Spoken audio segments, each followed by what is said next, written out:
My name is Sloane, and this is the story of the night my family finally made it clear. I didn't belong.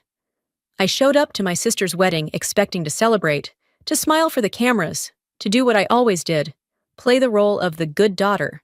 But from the moment I stepped inside, something felt off. And then I saw it, my seat. Not at the family table, not even in the main hall, but shoved outside, near the coat racks. At first, I thought it was a mistake, but it wasn't. It was a message that said, "You don't matter." But here's the thing about pushing someone aside for too long. Eventually, they stopped trying to fit in. So I made a choice that night. And what happened after? Well, let's just say, it shocked everyone. I pulled into the parking lot of the venue, my fingers gripping the steering wheel a little too tightly. A five-star ballroom in the heart of Chicago, decked out with twinkling chandeliers, marble floors, and floral arrangements worth more than my rent.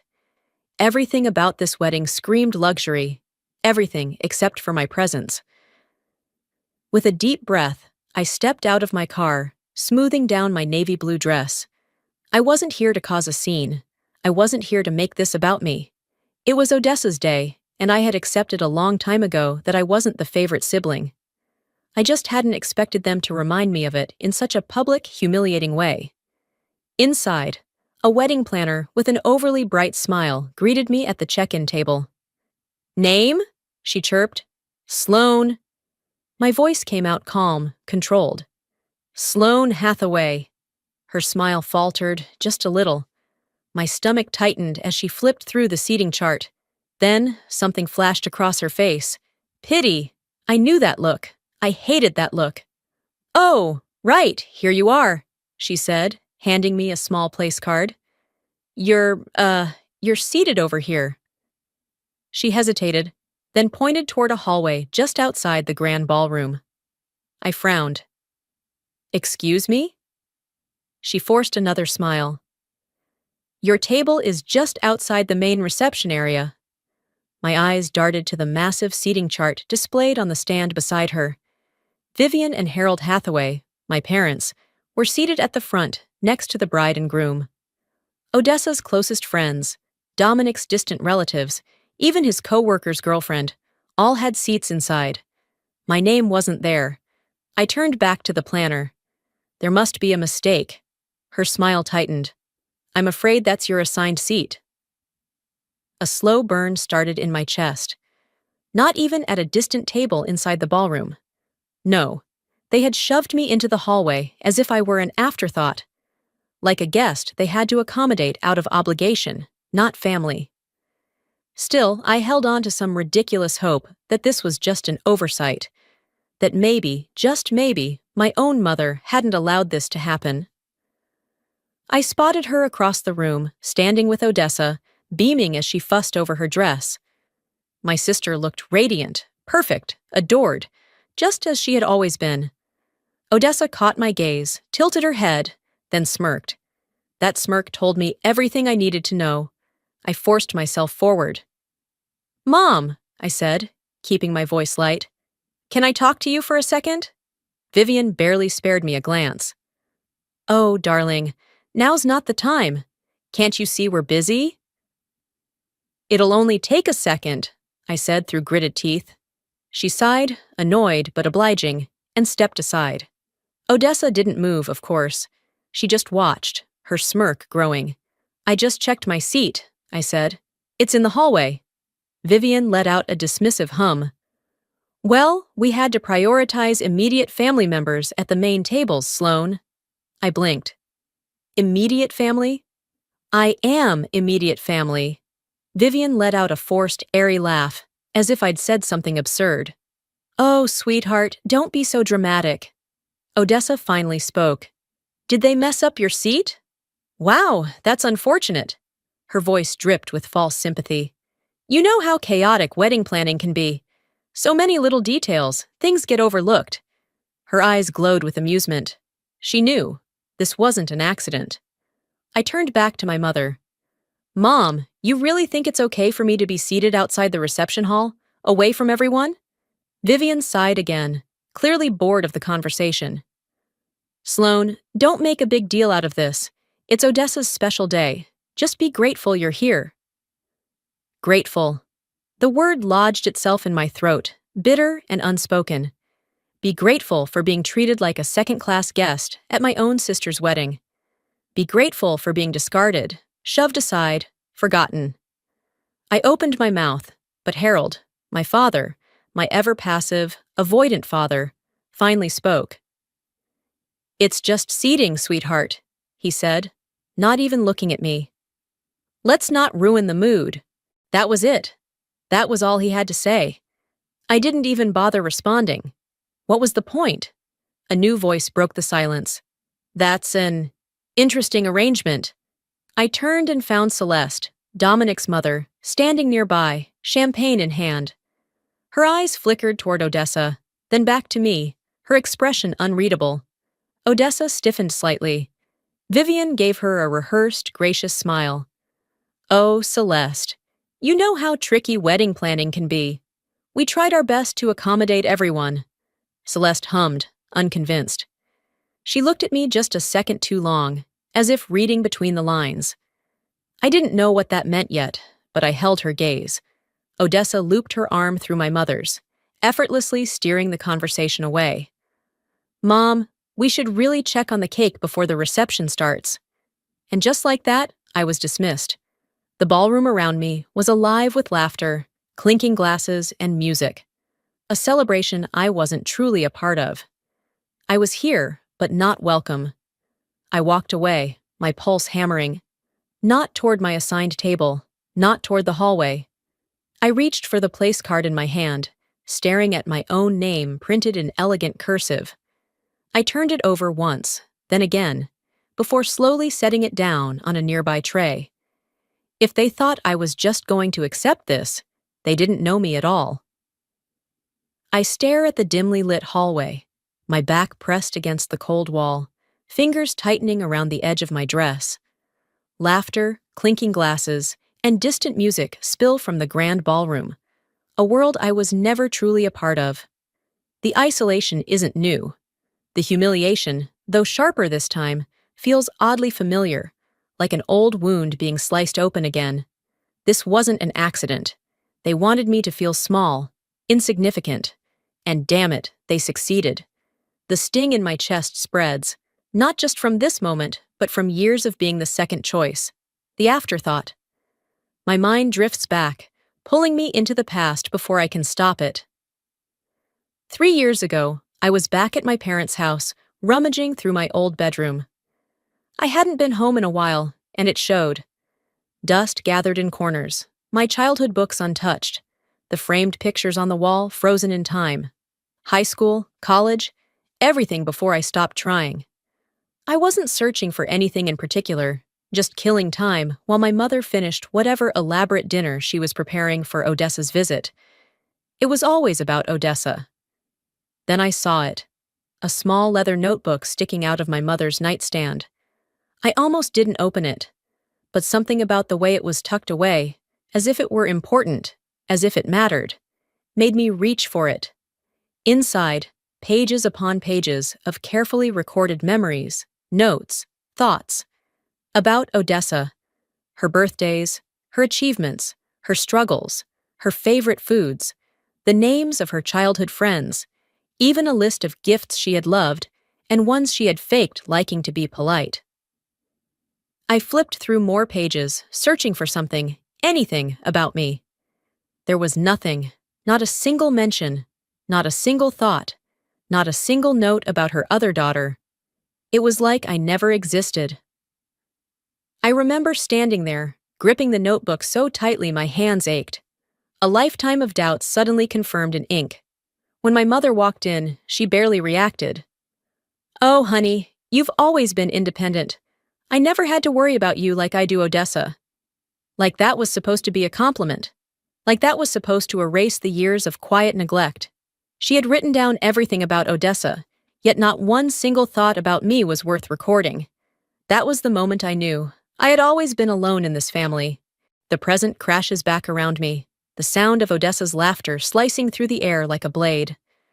The weight of that damn notebook presses against my chest, Even now, I glance at my assigned table. The insult of it, the pettiness, the cruelty.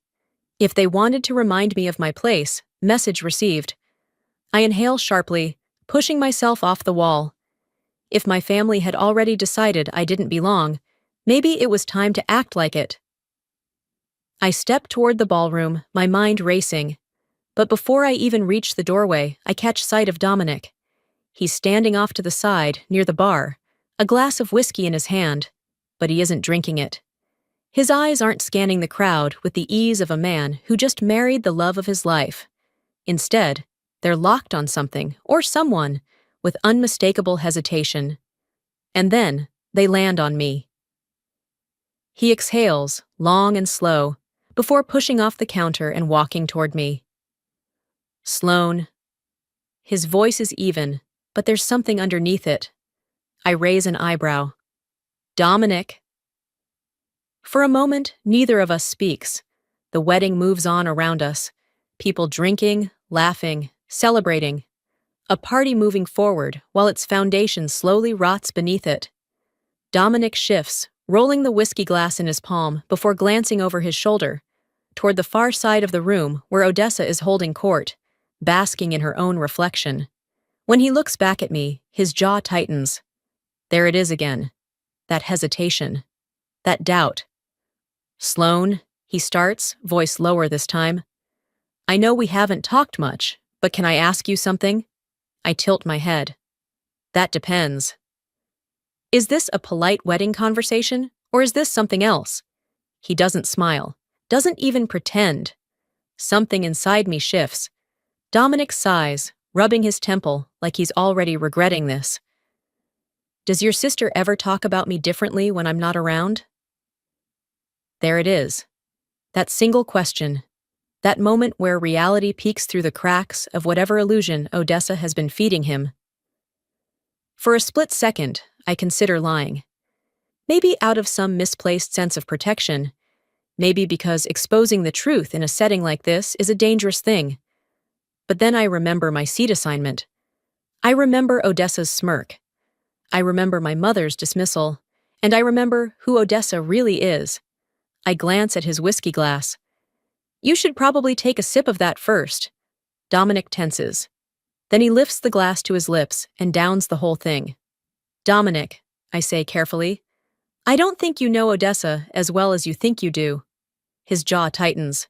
I was afraid of that. Silence stretches between us, thick and suffocating. She's been acting different, he finally says, his voice quieter now, edged with something close to frustration. Controlling. There are things she doesn't want me to see. My stomach twists, because of course there are. Before I can respond, Celeste appears.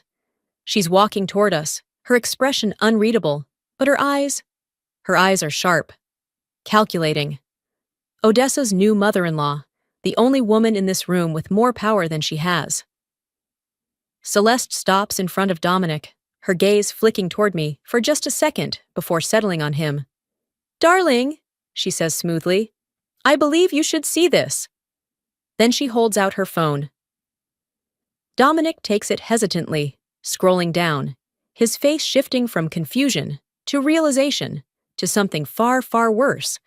Odessa's text messages, to her friends, to her stylist, to people who have no business knowing what's in her heart, because what's in her heart is cold and rotten.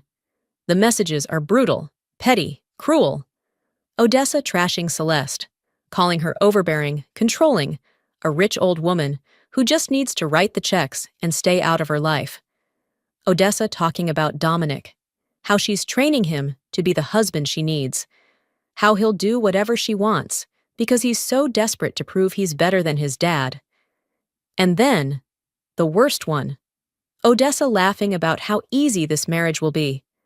Because Dominic's family has money, and all she has to do is play her part until she doesn't have to anymore. Dominic's hand clenches around the phone. Celeste watches him carefully. Your wife-to-be doesn't just dislike me, Dominic. She pauses, voice calm but sharp as glass. She's been planning to control you since day one.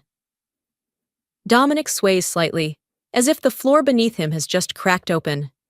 I say nothing, because this isn't my moment. This is his. I just watch as his expression shifts from doubt to anger. The wedding may be happening, but the foundation beneath it is already cracking. The wedding may still be in motion, but behind closed doors, the family meeting that follows will change everything. I follow the movement of bodies as we're ushered into a private lounge. The air is heavy, thick with the kind of tension that makes your skin itch. Odessa is in the center of it all, perfectly composed, or at least pretending to be. Celeste stands near the entrance, arms crossed, lips pressed together in an unreadable line. Dominic lingers by the bar, his whiskey untouched, his shoulders rigid. Vivienne, of course, is already speaking, already smoothing, already making excuses. "This is all just a misunderstanding," she says, offering a thin, forced smile. "Emotions are high. It's a wedding after all. Let's not let a little family tension—" Celeste cuts her off. "Family tension?" she echoes, eyes narrowing. "Vivian, this isn't tension. This is a revelation." Odessa lets out a mocking scoff, arms crossing over her designer gown. "You've seriously dragged us in here for this?" She turns toward Dominic, voice dripping in sugar. "Baby, tell me you don't actually believe this nonsense." Dominic doesn't answer. He doesn't even look at her. Vivian reaches for his arm, her voice softer now. "Dominic, sweetheart, you have to understand. Odessa has been under a lot of stress. Planning a wedding is exhausting. People say things they don't mean." Celeste's lips curl. Funny, because she seemed to mean every word when she talked about controlling him. Odessa's jaw tightens, but before she can fire back, Harold speaks, and the entire room stills. "Vivian, stop." The words are quiet, but they land like a gunshot. My mother turns, blinking, as if surprised to be interrupted. My father is not a man who raises his voice, not a man who intervenes. But tonight, something shifts. "You've protected Odessa her entire life," he says, his voice tired, weighted with something I can't place. "And look what it's turned her into." Odessa gasps, genuine shock flashing across her face. "Dad? You're taking her side?" Harold ignores her, turning to me instead. "Sloane has been right all along." The words ring in my ears. My breath catches. My mother physically recoils. For the first time in my life, my father is choosing me. Vivian shakes her head, laughing nervously, as if this is some kind of mistake. "Harold, don't be ridiculous. Odessa is a liar." Dominic speaks before he even realizes it. His voice is raw, like he's just now waking up to the fact that he's been sleeping next to a stranger. Odessa pales. "Excuse me?" I take a slow step forward, locking eyes with my mother. I need her to understand this moment. I need her to feel the weight of it. "If you keep covering for her," I say quietly, "you will lose more than just me, Mom." For the first time, Vivian falters. Odessa sees it, and she panics. Her voice sharpens, desperation creeping in. "You're all turning against me because of her?" Celeste lets out a slow breath, taking a sip of her drink before delivering the final blow. "We're turning against you because we finally see you for what you are." Odessa physically flinches, her breath shuddering, eyes darting from face to face. She has always been in control, until now. A wounded animal is the most dangerous kind, and Odessa has no intention of going down quietly. The air in the private lounge is suffocating, charged with something electric, something sharp. No one moves, no one speaks, as if any sudden motion might detonate the tension coiling in the room. Odessa stands rigid, her breath shallow, her fingers clutching the fabric of her gown so tightly that the seams strain. She's losing control, and she knows it. Vivian's grip on her daughter's arm is firm, her voice low but desperate. "Odessa, stop!" But Odessa doesn't stop. She can't. She won't. Across the room, Dominic hasn't said a word. His silence is heavier than any accusation, a weight pressing down on Odessa's carefully built world. I glance at him, the man who just pledged forever to my sister, and I see the doubt in his eyes. More than doubt, something colder, disgust. A flicker of satisfaction sparks in my chest, but I bury it. This isn't over, not yet. Odessa exhales sharply, then turns to me, eyes narrowed. You think you're so smart, don't you? Her voice is quiet, controlled, but there's a tremor beneath it. I meet her gaze. I don't have to think, Odessa. I know. Her lips curl, but it's not a smile. It's something darker, more brittle. You've always been jealous of me. The accusation is so absurd, so predictable, that I almost laugh. Almost. Instead, I tilt my head. Jealous? Of what? The fact that you have to manipulate and lie just to make people stay in your orbit? I gesture to Dominic, to Celeste, to our own parents. Look around, Odessa. Your world is shrinking. Her jaw clenches.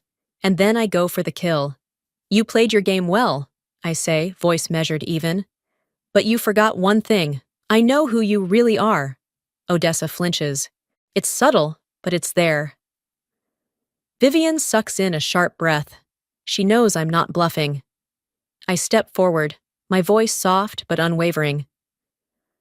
I know about the money, the texts, the things you've said about your own husband. I glance at Dominic. The things you've said about his family. Dominic stiffens. Odessa's face drains of color. And then, for the first time in her life, my mother pleads with me. Vivian turns, eyes wide, hands shaking. Sloane, she whispers. She's still your sister. You don't have to do this. A beat of silence. And for a split second, a fraction of a moment, I hesitate. Not because I feel sorry for Odessa, but because my mother has never looked at me like this before. Like she needs me, like she's afraid. But the hesitation is fleeting. Because I know if the roles were reversed, Odessa wouldn't hesitate. And she proves it when she snaps. You're all turning against me because of her? Odessa's voice cracks, sharp and raw, her hands trembling at her sides. She's always been bitter, always hated me, and now you're going to believe her over your own daughter? Celeste exhales slowly, lifting her glass to her lips before delivering the final blow. We're turning against you because we finally see you for what you are. The words hit like a slap. Odessa's mouth opens, then closes. She looks at Dominic, her last chance at control. Her voice shakes as she reaches for him. You don't believe them, do you? Dominic doesn't answer. That silence? It's her death sentence. Odessa's breathing hitches, her panic tangible now. And then, she lunges forward, her expression twisted with fury. But this time, I'm not backing down. Odessa's hand swings toward me, fast and reckless, but I barely flinch. I don't have to move. I don't have to cower. Because the difference between us is clear now. I'm not afraid anymore. Odessa is the one losing control, and everyone in this room knows it. Her palm cuts through the air, a flash of anger, of desperation. But before it connects, Celeste steps between us. Odessa collides with her instead, stumbling back, gasping. The sheer force of her own reckless movement sends her off balance, right into the entrance of the ballroom. And now there's no hiding. The music halts, conversations die. Every guest in the reception turns toward the spectacle unfolding at the entrance. Odessa. The perfect bride, the golden child, the one who always controlled the narrative, stands there, disheveled, breathless, her rage twisting her features into something unrecognizable. She blinks, realizing too late that this isn't a private fight anymore. It's a public disaster. A murmur spreads through the ballroom.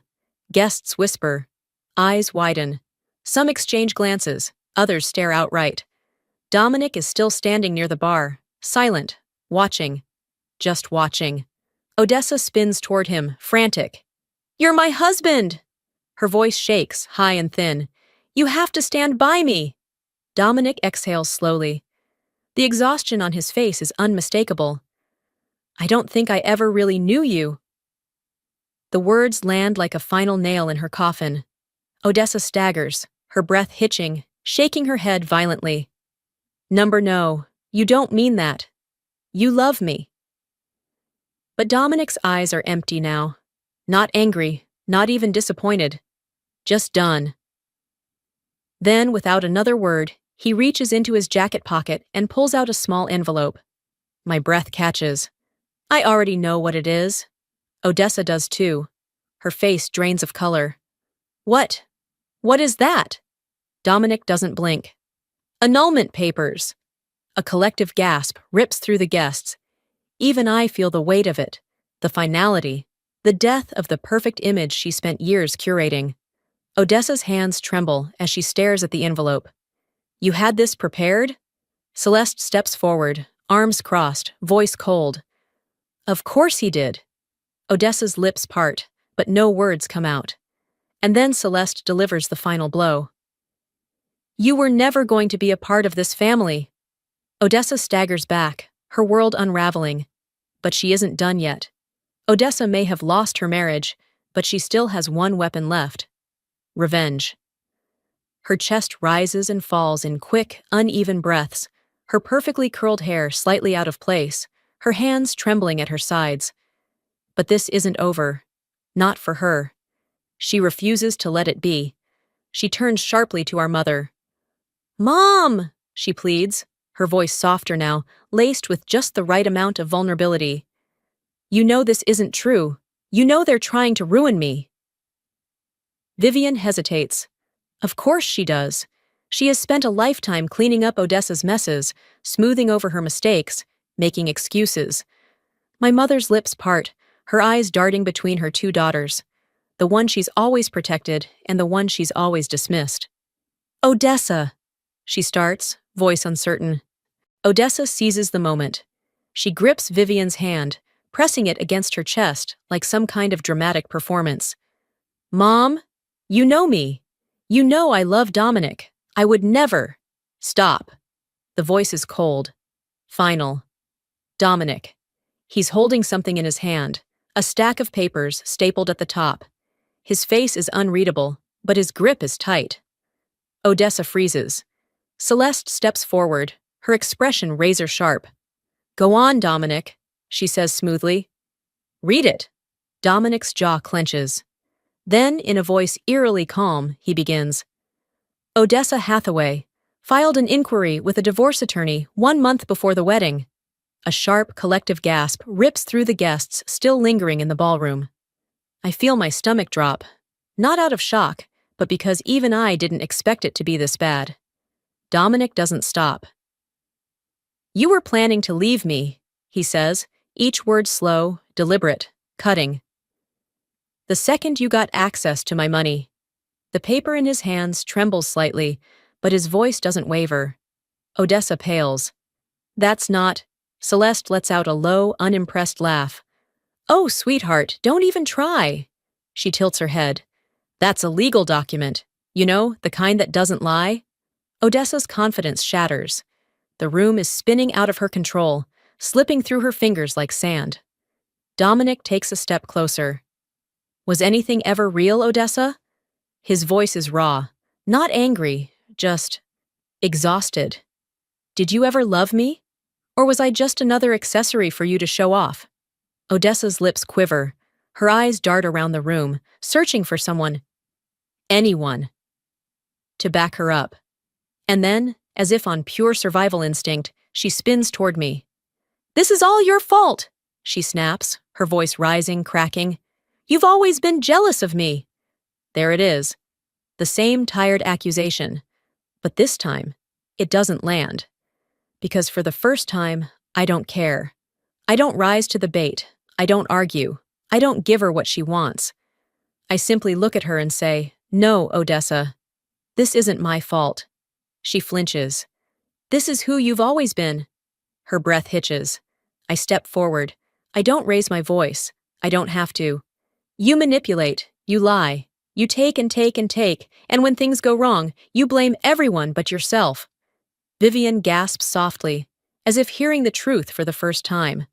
Odessa shakes her head violently. No, that's not. Mom, tell her she's wrong. But Vivian doesn't move. She just stares. And for Odessa, that silence is worse than any insult. She stumbles back, realization dawning. She is lost. Odessa looks around the room, seeking someone to take her side. But for the first time in her life, no one does. As the weight of her actions settles in, Odessa realizes there is only one thing left to do: disappear. But first, she fights. Her breath is uneven, her face pale beneath the ballroom lights. She looks around the room, scanning for someone, anyone, to stand by her side. For the first time in her life, no one does. The guests stare in stunned silence. Some whisper behind raised hands. Some avoid eye contact altogether. Even Vivian, her greatest defender, her most loyal enabler, says nothing. Odessa stumbles back, her manicured nails digging into her palms. Then, slowly, she laughs. It's bitter, hollow. Not the laugh of a woman who's won, but of someone who refuses to believe she's lost. "You all think you're better than me?" She sneers, her voice unsteady. "Just wait. None of you will be anything without me." No one reacts. No one rushes to tell her she's wrong. She grits her teeth, shaking her head, as if trying to will the moment into something else. And then, our eyes meet. I step forward. Not out of pity, not out of cruelty, but because I need her to hear this. For the first time, Odessa looks small. "You spent your whole life making sure I felt invisible," I say, my voice steady, unwavering. "But look around, Odessa." I watch as her throat bobs, as her breath hitches. "You're the one no one sees anymore." She blinks, and for a split second, something in her cracks. Then, just as quickly, she shoves it down. She steps back, shaking her head, laughing again. But there's nothing behind it. "No, you don't get to do this," she spits. "You don't get to be the hero in this story." I exhale slowly. She still doesn't understand. "This isn't a story, Odessa. This is just the truth." Her mouth opens, but nothing comes out. She turns to our mother. Vivian's arms are wrapped around herself, her lips slightly parted, her expression shattered. Tears shine in her eyes. Not for Odessa, not for me. For what she allowed to happen, for what she let Odessa become. She stares at me, really looks at me, for the first time in years. And I know she sees it now, the damage, the choices, the consequences. But it's too late. I won't stay to watch the aftermath. I take a breath, shoulders back, and turn toward the exit. No dramatic speech, no second glance, just a quiet, final decision. I walk out, stepping through the heavy ballroom doors into the crisp night air. The cold fills my lungs, sharp and cleansing. And as I stand there, staring at the city lights stretching out beyond the courtyard, I feel it. A new beginning waits beyond the doors. The past may still linger, but I've finally learned that not all endings need closure. It's been a week since the wedding, a week since I walked out and left them all standing there, staring, speechless, unsure what to do without me playing my role. The fallout came fast. I glance at my phone, scrolling through the missed calls and unread messages. Most of them from my mother. Some apologetic, some defensive. Vivian Hathaway doesn't know how to lose. She doesn't know how to navigate a world where I'm not desperately seeking her approval. Odessa, meanwhile? Silent. No social media posts, no cryptic captions, no carefully curated illusions of perfection. She disappeared from public view the way a fallen queen disappears from history. And the family group chat? Still active, still buzzing with updates, jokes, inside references. Just without me. I should feel hurt. I should feel the sting of exclusion. But I don't. For the first time, I don't need to be part of something that never truly included me to begin with. The call comes later that evening. I let it ring twice before answering. Vivian's voice is hesitant. "I know I've made mistakes," she says, as if it's that simple. I say nothing. She exhales shakily. I don't know how to fix this." I close my eyes, leaning back against my couch. There's nothing to fix. Some wounds don't heal, Some shouldn't, but I don't say that. I don't say anything. She waits, like she's hoping I'll hand her a script, tell her how to make this all go away. But I won't. And eventually, she realizes it. I just wanted you to know, she murmurs, before the line goes dead. Later that night, I get another message. Not a voicemail this time, not a plea. An invitation, dinner. A quiet, unspoken truce. For the first time, I consider saying no. Not out of anger, not out of resentment, but because I don't need their validation anymore. I stare at the message, at the weight of it, and I realize something. This isn't about them choosing me anymore. It's about me choosing myself. I walk through my apartment, stopping by the small bookshelf near the window. Old photographs sit there, framed moments of a life I once wanted so badly to belong to. I pick one up, a Christmas photo from years ago. Odessa front and center, radiant as always. Vivian beside her, hand on her shoulder. And me? On the edge of the frame, like an afterthought. I set it down, and I don't pick it up again. Instead, I step toward the window, breathing in the stillness of the night. The city stretches out before me, endless, full of possibilities. And for the first time, I feel it. Freedom.